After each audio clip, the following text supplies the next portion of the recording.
السلام عليكم، عاملين ايه؟ كل سنه وانتم طيبين.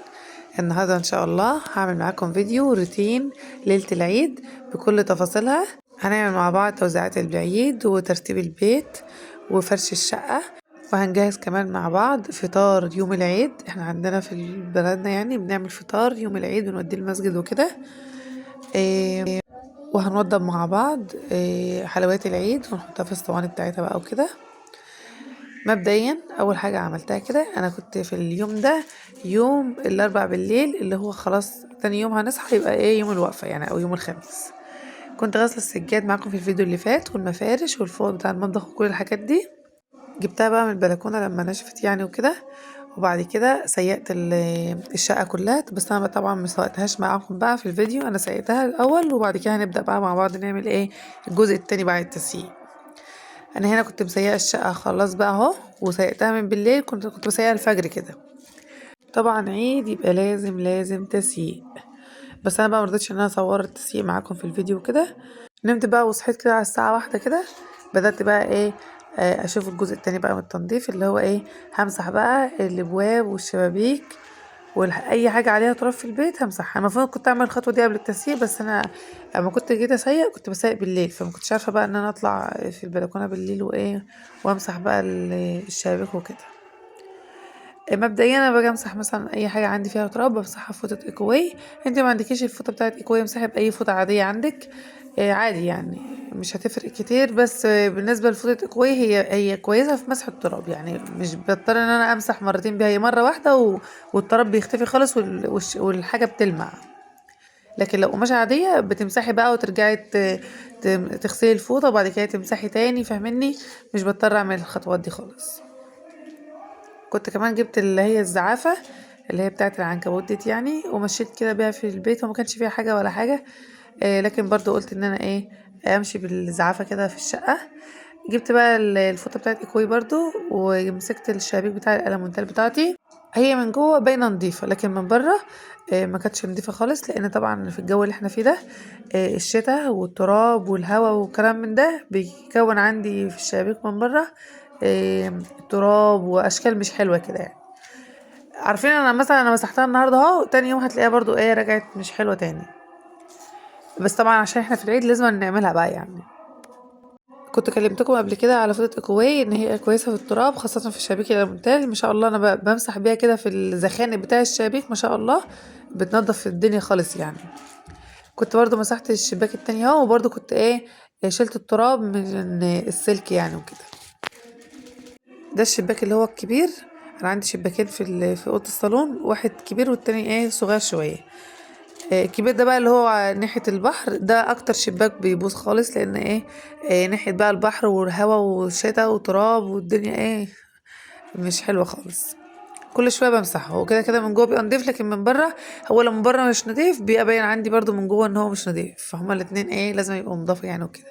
برضو مسكت الفرشه بتاعت الشبابيك دي كده ومسحت الايه شلت التراب اللي هو على السلك بتاع الباب بتاع البلكونه، بحيث ان هو ايه يبقى نضيف. انا ببدا الاول اعمله من بره، ببقى قافله الازاز بتاع الشباك، وبعد ما بعمله من بره بروح بقى فاتحه اللي هو الازاز وشايله التراب ده كده بجاروف مثلا، ويبقى سهل عليا بقى ان انا ايه انضفه، مش زي ما كنت مثلا عملتي من بره من جوه لبره، فاهمني؟ هنا بقى كنت بغير اللي هو الديكور بتاع الشقه. الكنبه الاول كانت محطوطه كبيره وما كانش في مكان ان انا احط ايه اللي هو الكرسي الفوتيه ده، اللي هو ايه اتنين قصاد بعض. لو كنت حاطه الاتنين مش قصاد بعض فكان شكلهم مش لطيف الصراحه يعني. وانا كنت قايله لكم قبل كده ان انا هغير ان شاء الله الحاجات دي معاكم في فيديو. فانا هنا بقى حطيت كرسي هنا اهو اللي هو الصغير ده، حطيته في النص ما بين الكنبه اللي هي الكنبه اللي بقلب سرير ديت والكنبه التانية، ونقلت الكنبه الكبيره الناحيه التانية. كده بقى عندي كرسيين الصغيرين قصاد بعض وكنبتين قصاد بعض، والكنبه اللي بتقلب سرير في النص. فكده بقى شكلها الطف. ايه رايكم؟ يعني انتوا كده شايفين ان هي فعلا لطيفه ولا ارجع الكنبه الكبيره مكانها تاني؟ احنا عامه بنحب نحط الكنبه الكبيره دي اصلا قصاد الشاشه، لان كلنا بنبقى قاعدين عليها واحنا بنتفرج على التلفزيون. بس انا بقى عشان اخلي المنظر العام كويس يعني رحت ايه مغيره مكانها. طبعا بعد ما خلصت كده وكده كده الشقه نظيفه ومتسيقه، هروح بقى افرش الايه السجاد. انا ببقى عاينه السجاد بتاعي او لفاه يعني وركناه، لان في المكان ده ببقى فرش حاجه تانية او اللي هو ايه حافظات والكلام ده، لان انا ببقى شغاله في المكان ده على طول، فبحافظ على السجاد ان هو ايه يفضل نضيف وكده. كده كده الصالون بيبقى مفروش على طول يعني.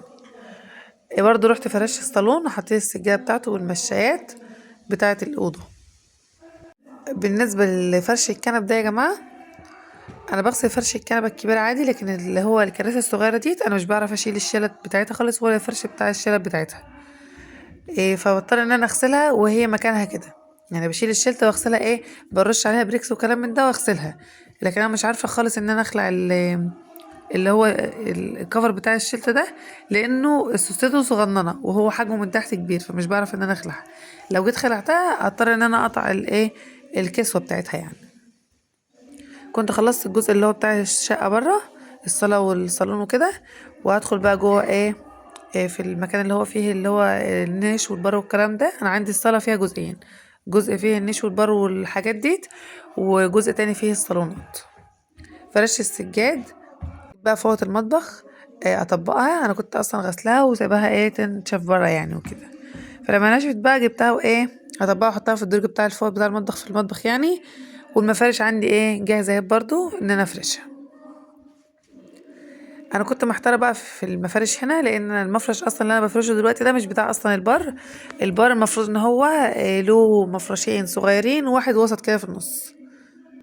انا قلت بقى ابدل واحط المفرش الكبير خالص ده مره واحده على البار، وبرده المفرش اللي هو الحجم وسط ده احطه على اللي هو الجزمه. دي الجزمه بتاعت شقتي، وهبدل مكانهم يعني. فرش برضو المفارش على السراحه وعلى الكمادونات بتاعت الاوضه، اوضه النوم يعني. بثبت كده المفرش تحت المرايه بتاعت الكمادونة علشان مش كل شويه يتزحلق ويجري بقى مني وكده. غيرت كمان مفرش السرير بتاع اوضه النوم. التلات مفارش بقى اللي انا قايلكم عليهم بتوع اللي هم بتوع البر، اللي هو المفرش الوسط الصغنن ده والاتنين الصغننين التانيين، انا حطيتهم على الطقطقه، على الطقطقتين والترابيزه. طبعا الترابيزه اللي قدامكم دي مش ترابيزه الصالون، دي ترابيزه الصاله. عندي ترابيزه الصالون كانت ازاز واتكسر.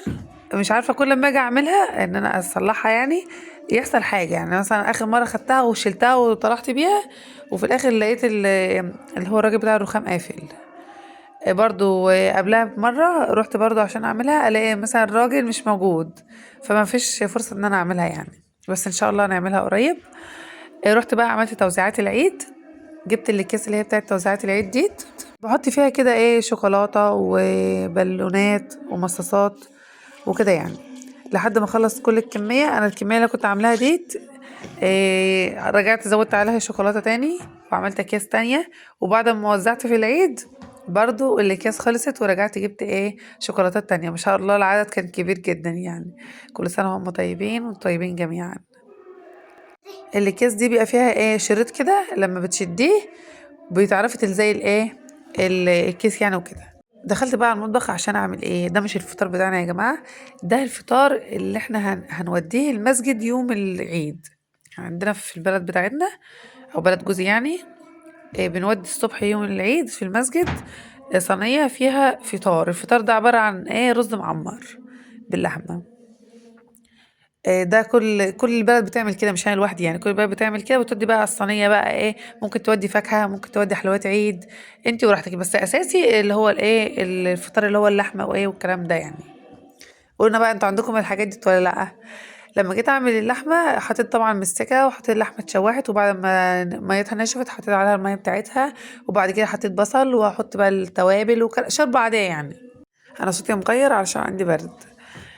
اهم حاجه عندي بقى ان الشوربه دي تبقى جاهزه، علشان هي الكنج بتاع الوصفه بتاعتنا. رحت بقى على ما الشوربه تتعمل مسكت بنتي كده عشان احط لها مونيكير. وطبعا كان عندنا في كائن صغنون عاوز يحط مونيكير هو كمان. وعمال يقول لي يا يحيى انت راجل ما ينفعش نحط مونيكير، وهو برضه مصمم يحط مونيكير، لدرجه ان هو هبش مني المونيكير وبوظ ايده. طلعته بره بقى اديت له اي حاجه كده يلعب فيها علشان يتلهى عني، وحطيت المونيكير كده للقطه الصغيره. شايفين اللون؟ انا اخترت اللون ده علشان يليق مع طعم العيد. طبعا بالنسبه للمونيكير احنا عارفين ان هو حرام وكل حاجه، بس حرام ده للناس اللي هي كبيره اللي راح تصلي الكلام ده. لكن هي طول ما هي طفله وصغنونه نعملها كل اللي هي نفسها فيه، ولما تكبر ان شاء الله نفهمها موضوع الصلاه وكده يعني. بعد ما عملت لها المونيكير بتاعها رحت بقى مسكت المكنسه الكهربائيه بتاعتي، لان كنا خلاص بقى بقينا بالليل، فقلت ان انا إيه اكنس كده، امشي بالمكنسه في الشقه كلها، بحيث ان مثلا لو في اي حاجه كده ولا كده. طبعا احنا عندنا فيران صغننه في البيت، اللي هم قصدي على العيال الصغننين، بيمشوا مثلا لو بياكلوا بيفرفتوا. فانا قلت اشيل بقى الفرفته اللي مكانهم اي حاجه في الشقه، بحيث ان الشقه تكون فل الفل يعني، تبقى مستعديه للعيد يعني. عاوزه اقول لكم بعد كل التوضيبات اللي انا بعملها دي، ما فيش حد بيجي لي خالص في العيد، خالص خالص يعني، غير الاطفال الصغيره اللي انا بديهم دروس، هم دول اللي بيجوا يعيدوا عليا وبيدخلوا بيتي. غير كده ما فيش حد خالص بيعبرني، لان طبعا انا متجوزه في بلد غريبه، مش بلدي يعني، فمش عارفة ناس كتير فيها، حتى لو أنا عارفة ناس فمعاملتي معاهم اللي هو قد الدروس وكلام من ده يعني، فمش حدش بيجي عندي. بس أنا بعمل الحاجات دي كطقوس، احنا عادات وتقاليد. بعد ما خلصنا بقى بالليل خالص، دخلت بقى المطبخ بالليل، قلت ان انا اعمل ايه بقى. انا كنت خلصت الشوربه وكلام من ده، دخلت بقى اجهز الحاجات اللي انا هحطها في الضيافه، حاجات العيد يعني، الحلويات والسوداني والترمس وكده يعني. جبت اللي هو الشعير دي، حطيت عليها سوداني وتمر، والبونبونيرة دي حطيت فيها الشوكولاتة، وهجيب صينية كده ارص عليها كل الحلويات بتاعة العيد بكميات بسيطة، لان طبعا زي ما بقول لكم مفيش حد اصلا بيجي لي. حطيت كده صف قرص سادة، هي بالململ بس معلهاش سكر، بفضل قصدي يعني. وجبت كده شوية قرص، حطيتهم في الاير فراير يسخنوا، ورحت حاطه عليهم سكر بودر، رش عليهم سكر بودر. تمام. بعد كده هجيب شويه غريبه، برضو هعمل صف كده غريبه بالشكل ده كده. ما رضيتش بقى ان انا اطلع طبق من كل حاجه، علشان برضو ما وسخش اطباق كتير وما اهلكش طاقه كتير، هي صينيه واحده وعليها كل الحلويات مره واحده. الطبق ده كنت بجهزه كده علشان انا انزله احطه مع الصينيه اللي انا لسه قايلكم عليها، بننزلها يوم العيد وكده.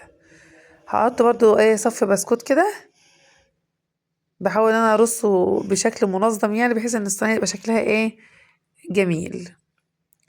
كنت ناسي بقى البيتي فور، هحط برضو معهم البيتي فور. عندي البيتي فور اللي هو مزين، انا كنت مزينه معاكم قبل كده في الفيديو. اقول لكم ما تحطوا لايك يا جماعه للفيديو.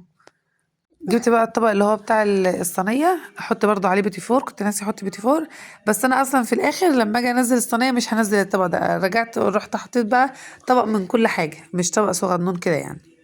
تمام. انا كده خلاص جهزت كل الحاجات، وجاهزه بقى ان انا خلاص ان شاء الله يعني هستقبل بقى الضيوف اللي هم مش هيجوا اصلا يعني.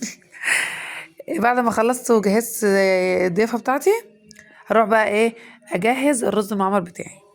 الرز المعمر ده يا جماعه سهل جدا جدا جدا.